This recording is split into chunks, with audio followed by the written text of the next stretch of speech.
Imagine a world where the soundtrack of rebellion never had its most defiant voice. Picture the 1960s without Satisfaction, the 1970s without Brown Sugar, and decades of rock and roll history rewritten without one of its most influential architects. Before we dive deep into this alternate reality, I need your help. Let's set a goal together. Can we hit 100 comments on this video? Tell me your thoughts, share your theories, and most importantly, let me know where in the world you're watching from. And here's the thing. YouTube's algorithm favors those who watch until the very end and subscribe to channels they engage with. If you want to stay ahead, if you want to be notified first when we drop our next mind-bending documentary, hit that subscribe button right now. Those who watch completely and subscribe get recommended our content faster. We need to reach this goal to keep bringing you inspiring, thought-provoking documentaries like this one. So stick with me until the final second, because what you're about to discover will completely change how you see rock music, pop culture, and even the social movements that shaped our modern world. The absence of the Rolling Stones would have created a ripple effect so massive, so profound, that the world we know today would be unrecognizable. Let's explore this together. The year is 1962. London's music scene is buzzing with possibility, but something crucial is missing. Mick Jagger never meets Keith Richards on that fateful train platform at Dartford.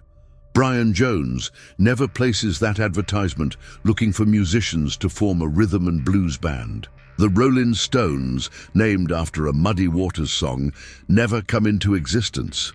This single absence becomes the first domino in a cascade that reshapes entertainment, culture, and society itself. To understand what we lose, we must first understand what the Rolling Stones represented. They weren't just a band, they were a cultural earthquake that shook the foundations of post-war conservatism and redefined what it meant to be young, dangerous, and free. Without the Rolling Stones, the British invasion takes on a completely different character. The Beatles still arrive in America in 1964, still appear on Ed Sullivan, still capture the hearts of millions. But something essential is missing from the equation. The Beatles represented the clean-cut, charming side of British rock, the boys you'd want your daughter to bring home. The Rolling Stones were the boys you'd hope she never met. This duality, this yin and yang of the British invasion, created a dynamic tension that propelled rock music forward at breakneck speed. The Beatles pushed boundaries of musical experimentation and studio innovation, while the Stones kept rock music raw, dangerous, and firmly rooted in blues tradition. Without the Stones, the Beatles lacked their perfect foil, their dark mirror. The competitive creative tension between these two giants drove both to greater heights. Paul McCartney and Mick Jagger's friendly rivalry, the way each band's releases seemed to answer and challenge the other, created an arms race of musical innovation. Remove the Stones from this equation and the Beatles exist in a vacuum, lacking that crucial external pressure that pushed them to constantly reinvent themselves. The blues revival that swept through 1960s rock music loses its most important ambassadors. Yes, other British blues enthusiasts like John Mayall, Eric Clapton, and the Yardbirds existed, but none had the mainstream appeal and rebellious charisma of the Rolling Stones. The Stones didn't just play blues music, they brought it into teenage bedrooms and onto AM radio, introducing millions of white suburban kids to Muddy Waters, Howlin' Wolf, Robert Johnson, and the entire legacy of African-American blues. In our alternate timeline without the Stones, this cultural bridge between Black American blues and white mainstream rock is significantly weakened. The recognition and financial compensation that aging blues legends finally received in the 1960s and beyond, partly due to the Stones' constant name-dropping, covers and collaborations, either comes much later or never arrives at all. Artists like Muddy Waters, who experienced a career renaissance after touring with the Stones, might have faded into obscurity. The economic impact on these blues pioneers and their families, the preservation of blues heritage, and the very survival of this musical tradition all hang in the balance. Let's talk about the concept of the rock band as a brand, as a multi-generational institution. The Rolling Stones essentially invented the template for the enduring rock band. The idea that a group could not only survive, but thrive across decades, remaining relevant through changing musical landscapes. Before the Stones proved it possible, conventional wisdom held that rock and roll was a young person's game, that bands had a shelf life of maybe 5 to 10 years before aging out of relevance. The Stones shattered this assumption spectacularly. Their ability to evolve musically while maintaining their core identity, to weather internal conflicts and external pressures, to remain a viable touring and recording entity across 6 decades, this created the blueprint that countless bands would follow. Without this template, the entire concept of classic rock as we know it might not exist. Bands like Aerosmith, AC/DC, U2, and Metallica, all of whom followed the Stones' model of long-term career sustainability, might have broken up decades earlier, believing they'd passed their expiration date. The business of rock music itself transforms without the Stones' influence. They were pioneers in taking control of their own financial destiny, learning hard lessons from early contract negotiations that left them penniless despite their success. The Stones' eventual formation of their own record label, their sophisticated understanding of publishing rights, their revolutionary approach to tour production and merchandising, all of this educated generations of musicians about the business side of the industry. Without this model, more artists remain at the mercy of exploitative record label contracts. The path to artistic and financial independence that the Stones helped pave stays hidden for years longer, leaving countless musicians struggling under agreements that transfer wealth from creators to executives. Fashion and visual identity in rock music lose one of their most influential forces. The Rolling Stones look, the androgynous styling, the deliberate blurring of gender lines, the elevation of fashion as an integral part of rock and roll identity, opened doors for future artists to experiment with their visual presentation. Mick Jagger's willingness to wear makeup, silk scarves, and flamboyant stage costumes challenged rigid masculine stereotypes in the hyper-masculine world of rock music. Without Jagger's example, the glam rock movement of the early 1970s either never happens or takes a drastically different form. Artists like David Bowie, Mark Bolan, and later Prince, who all cited Jagger's androgynous stage presence as influential, might have faced even greater resistance to their own gender-bending personas. The gradual acceptance of fluid gender expression in popular music, a process still ongoing, loses one of its earliest and most visible champions. The stadium rock era and the very concept of the massive rock tour as spectacle owe enormous debts to the Rolling Stones. Their tours, particularly from the 1970s onward, weren't just concerts. They were cultural events, multimedia extravaganzas that combined music, lighting, staging, and pure theatrical energy on a scale never before attempted. The famous tongue and lips logo appearing on massive stages, the inflatable props, the carefully choreographed set lists designed to build energy across 2+ hours, this all established templates that every major touring act since has either followed or deliberately reacted against. Without the Stones pioneering this approach, the concert industry develops differently. Maybe tours remain smaller, more intimate affairs. Maybe the economics of rock touring never evolved to support the massive productions we take for granted. Artists who built careers primarily on their live performances, from Bruce Springsteen to Beyoncé, have less precedent to draw from, less proof that investing millions in touring production will generate returns. Let's consider the social and cultural movements that intersected with the Stones' career. They were present and influential during virtually every major cultural shift from the 1960s through today. the counterculture movement, the sexual revolution, the drug culture, punk rock, MTV, the digital revolution. At each juncture, the Stones both reflected and shaped the zeitgeist. Their 1969 American tour, culminating in the tragedy at Altamont, marked the symbolic end of the 1960s idealism, a dark coda to the decade's utopian dreams. That event, and the Stones' role in it, became a touchstone for understanding the limits and failures of the counterculture.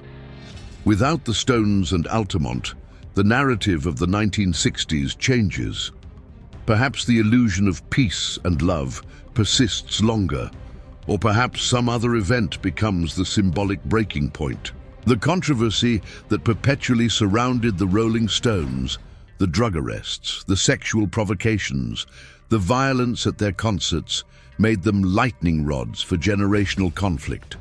Parents and authority figures who denounced the Stones helped define the band as avatars of youth rebellion, which only increased their appeal to young people seeking to differentiate themselves from their elders. This dynamic, repeated across decades, helped establish rock music as a site of cultural combat, a territory where larger social conflicts about values, morality, and power could play out. Without the Stones serving this role, do the culture wars of the late 20th century take a different shape?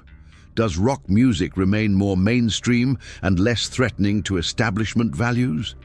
Or does another band simply fill the vacuum the Stones left behind?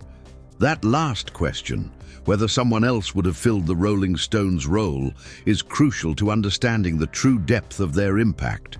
In some ways, yes, nature abhors a vacuum, and culture constantly generates new voices and visions, but the specific combination of talents, personalities, and timing that created the Rolling Stones was genuinely unique. Keith Richards' distinctive guitar playing, instantly recognizable within the first few notes of any Stones song, created a sonic signature that no one else possessed. His understanding of rhythm and blues, his ability to craft riffs that were simultaneously simple and profound, his musical chemistry with Mick Jagger, these weren't inevitable developments that would have emerged regardless. They were the product of specific individuals with specific gifts meeting at a specific moment in history. Mick Jagger's qualities as a frontman, his sexual magnetism, his sneer, his ability to command attention, his surprising business acumen, these too were unique attributes that another person might approximate but never duplicate. The swagger, the danger, the barely controlled chaos that Jagger brought to every performance became the template for rock frontmen, but it was never quite matched. Without Jagger's example, future frontmen develop different performance styles, draw from different wells of inspiration. Maybe rock stage presence becomes more theatrical, more cabaret-influenced, less rooted in the blues tradition and more in other performance traditions. The songwriting partnership between Jagger and Richards, often called the Glimmer Twins, produced a catalogue of songs that became the soundtrack for multiple generations. Paint It Black, Gimme Shelter, Wild Horses, Angie, Start Me Up. These songs transcended their moment of creation to become timeless expressions of human emotion and experience. But more than individual songs, Jagger and Richards developed a songwriting approach that balanced commercial appeal with artistic credibility that could be raw and sophisticated simultaneously. This balancing act influenced countless songwriters who came after. Without their model, perhaps rock songwriting tilts more heavily toward either pure commercialism or pure artistic indulgence, losing the productive tension between those poles. The Rolling Stones' influence on specific genres and subgenres of rock extends into areas we might not immediately recognize. The punk movement of the 1970s, despite its rhetoric of destroying the past and starting from zero, drew heavily from the Stones' raw, stripped-down approach to rock and roll. The Sex Pistols, The Clash, the Ramones, all acknowledged debts to the Stones' energy and attitude. Without the Stones' example, punk either doesn't emerge when and how it did, or it takes inspiration from other sources, developing a different aesthetic and philosophy. Similarly, the hard rock and heavy metal genres that exploded in the 1970s and beyond owe enormous debts to the Stones' heavier songs like Jumpin' Jack Flash and Street Fighting Man. These tracks demonstrated that rock could be aggressive, even violent, without losing its musicality and sense of groove. The globalization of rock music and the spread of Western popular culture around the world received one of its most powerful vehicles in the Rolling Stones. Their tours took them to places few, if any, Western rock bands had performed, behind the Iron Curtain during the Cold War, to Latin America during periods of political instability, to Asia as those markets were just opening to Western music.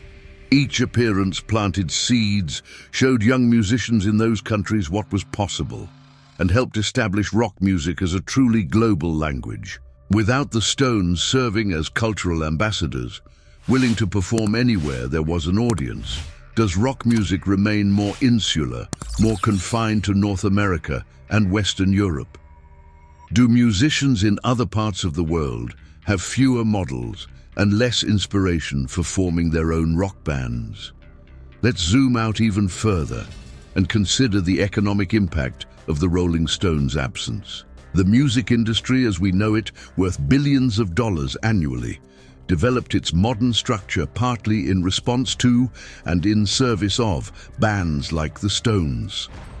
The entire ecosystem of record labels, tour promoters, music venues, radio stations, music journalists and merchandising operations grew to accommodate and profit from rock music's explosive growth. The Stones were both beneficiaries of this system and architects of it, helping to establish many of the practices and norms that still govern the industry.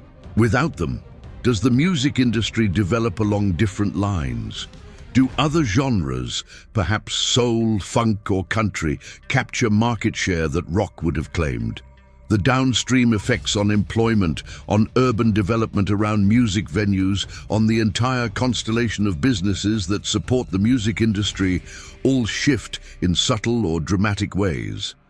The technology of music recording and reproduction advanced partly in response to the creative demands of bands like the Rolling Stones. Their work with legendary producers and engineers pushed the boundaries of what was possible in the studio. The distinctive sound of Stones records, the way Keith's guitars were mic'd and mixed, the production choices that made Mick's voice cut through dense instrumental arrangements, the experimentation with different recording environments and techniques, all contributed to the evolving art and science of record production. Future producers and engineers had fewer innovations to learn from and build upon. The sonic palette available to recording artists contracts without the Stones' contributions. Television and film feel the absence of the Rolling Stones in multiple ways. Their appearances on variety shows, talk shows, and in documentaries like Gimme Shelter helped establish rock music as televisual entertainment, as something that could be captured and broadcast to mass audiences. Their early videos and their embrace of MTV in the 1980s helped legitimize the music video as an art form. Without the Stones' participation in these media, does rock music remain primarily an audio medium, experienced live or on record, but not on screen? Does MTV launch differently or later without the participation of established acts like the Stones, lending credibility to the fledgling network? The entire visual language we now associate with rock music, how it's shot, edited and presented on screen, develops along different trajectories. The philanthropic and activist dimensions of rock music also bear the Stones' influence. While never as overtly political as some of their contemporaries, the Stones participated in benefit concerts, lent their fame to various causes, and demonstrated that rock stars could leverage their celebrity for social good. The template they helped establish, that wealthy musicians have some obligation to give back, to use their platform for more than self-enrichment, influenced how subsequent generations of artists understood their social responsibilities. Without this model, perhaps the integration of activism and entertainment proceeds more slowly, or perhaps other artists from different genres take the lead in establishing these norms. Consider the specific songs the Rolling Stones created and how their absence would leave holes in our cultural fabric. You Can't Always Get What You Want, with its choir and French horn, wouldn't exist to serve as the perfect bittersweet soundtrack to graduations, endings, and moments of mature reflection. Sympathy for the Devil wouldn't exist to capture the seductive danger of evil, to provide that perfect groove over which Jagger could adopt the voice of Lucifer himself, chronicling humanity's darkest moments. Gimme Shelter wouldn't exist to evoke the dread and paranoia of the late 1960s, that sense of impending apocalypse that characterized the era. Each of these songs, and dozens more from the Stones' catalogue, filled specific emotional and cultural niches. Without them, we'd have fewer tools for expressing certain feelings, fewer shared reference points for communicating complex ideas about rebellion, desire, loss, and survival. The literature and criticism that grew up around rock music devoted enormous attention to analyzing and interpreting the Rolling Stones. Music critics developed their vocabulary and their standards partly in response to the Stones' work. Books, documentaries, academic papers, and countless magazine articles explored every aspect of the band's history, music, and cultural significance. This body of critical work didn't just document the Stones. It helped establish how we think and write about rock music more broadly. Without the Stones as a subject, music criticism develops differently, perhaps remaining more focused on technical musicianship and less interested in the cultural meanings and social contexts of popular music. The mythos of rock and roll, the sex, drugs, and rock lifestyle that became both aspiration and cautionary tale, found one of its most complete expressions in the Rolling Stones story.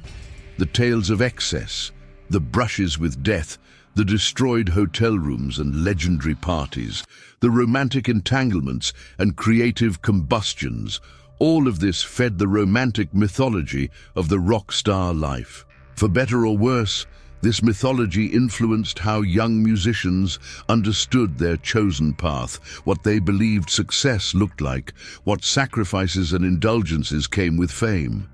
Without the Stones embodying and occasionally cautioning against this lifestyle, the romantic mythology of rock might be less potent, less influential in shaping young musicians' expectations and behaviors. We must also consider the negative aspects of the Rolling Stones' influence, the ways their absence might have improved certain outcomes. Their sometimes misogynistic lyrics and attitudes, particularly in some songs from the 1960s and 1970s, reinforced harmful stereotypes about women. Without these examples, maybe rock music develops a slightly less toxic relationship with gender. Though given the broader cultural context, this seems optimistic. Their glamorization of drug use, while eventually tempered by cautionary tales of addiction and loss, undoubtedly influenced some young people to experiment with substances in dangerous ways. Their sometimes casual relationship with musical credit and compensation, particularly regarding blues covers and adaptations, exemplified exploitation issues that plagued the industry. Without the Stones, these problems wouldn't disappear. They were endemic to the music industry and culture at large, but one influential voice promoting or embodying these negative patterns would be silenced.